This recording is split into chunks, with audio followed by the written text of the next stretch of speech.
Hello everyone, and welcome to Pickups for January 28th, 2012. I picked up quite a few games over the last couple months, including some Saturn games and Dreamcast games. So let's take a look at them. So we'll start with the Saturn games. So the first one we have here is Axe the Duel. Unlike the previous games on the Genesis, this is not a beat 'em up, this is a fighter. I did not have a fighting game on the Saturn, so I wanted to pick one up, so I thought this one looked pretty good. I got a good deal on it. It was $9.50 on eBay. Did not come with a case or anything, which I don't really care because I'm not collecting for the Saturn. The Saturn is just too expensive to get full package games, so I'm just getting the discs. But anyway, yeah, this is a fighting game. I only played it briefly, but it does seem quite difficult. I had a hard time getting past just the first opponent in it. Keep in mind, I do stink at fighting games anyway, but I did find it quite hard.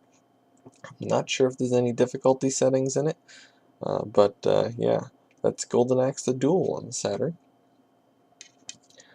Alright, so up next here, we have Three Dirty Dwarves.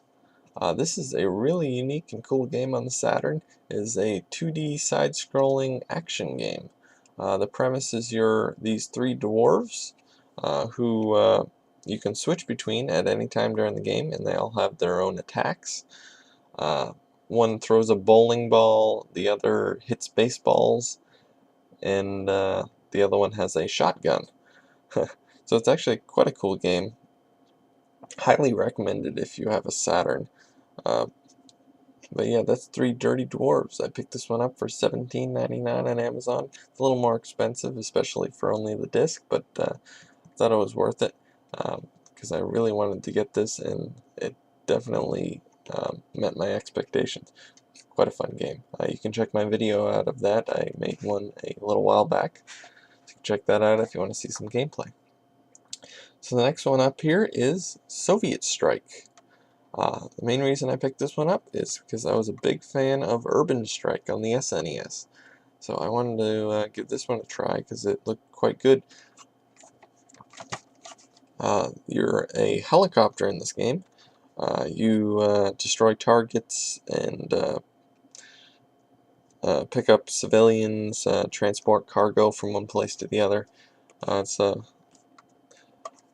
So that's the premise of this. There's a few games in the series. There's Urban Strike, Soviet Strike, Jungle Strike, and I think there are some others as well.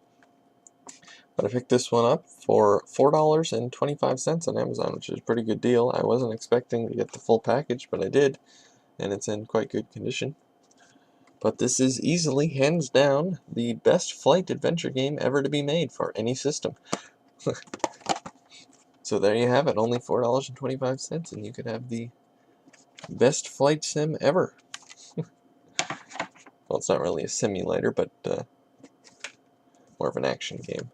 But anyway, here's the last game on the Saturn. Well, actually not really a game, an accessory for the Saturn.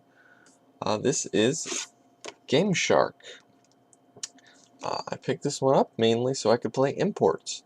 A lot of people don't know this, but you can play imports with the Gameshark. The Action Replay 3-in-1 is not the only way to play imports without modding. This is actually quite significantly cheaper than the Action Replay. I picked this one up for $10.64 on Amazon. It was actually brand new in the box. They have quite a few of them left, so if you want to get one, go ahead and get one. So this allows you to play, obviously, cheats, and you can also play imports, and also has the backup memory for saving your game saves, which is handy to have. The only difference between this and the Action Replay is the Action Replay has the not backup, but the extra RAM for playing certain games. I believe X-Men vs. Street Fighter, I think, is one of the games that uses the extra RAM. You can't play the game without it. That is not in the Gameshark, so if you want the extra RAM, you should probably go with the Action Replay. but that's normally sells more around $30. So if you want to save some money, the Gameshark is a good way to go. Alright, so that's the last of the Saturn items, so let's move on to the Dreamcast. The Dreamcast, the first game we have here is Legacy of Kain, Soul Reaver. I actually already owned this game before, but I wanted to get the full package with the manual and case and everything. So I picked this one up for 100 points or $5 on goozex.com. This is quite a cool game. It's a puzzle type game mostly. There are action sequences in it. You do fight enemies and suck their souls actually. But it's an interesting game. I haven't played a whole lot of it, but yeah, this is Legacy of Kain, Soul Reaver. So next up we have Blue Stinger on the Dreamcast. This is a survival horror game. It's actually not that scary, so if you're looking for a really scary survival horror game, this is not the one to go with. But it's actually quite a fun game. It has a lot of mixed reviews. Some people hate it, some people love it. I really like it. I think it's a lot of fun. Highly recommended. I picked it up quite cheap. This was $4.58 on Amazon. So yeah, that's Blue Stinger on the Dreamcast. So next up, we have Mortal Kombat Gold. This is actually the new version. There are two versions of this. The original version had quite a few bugs in it, apparently. I can't really speak from experience, but that's why they released the new version. This fixes quite a few of the bugs. You can tell the difference by the Hot New sticker here, and also the front cover has a red tint to it. A lot of people call this the red cover version. But if you like Mortal Kombat, this is a good one to get for the Dreamcast.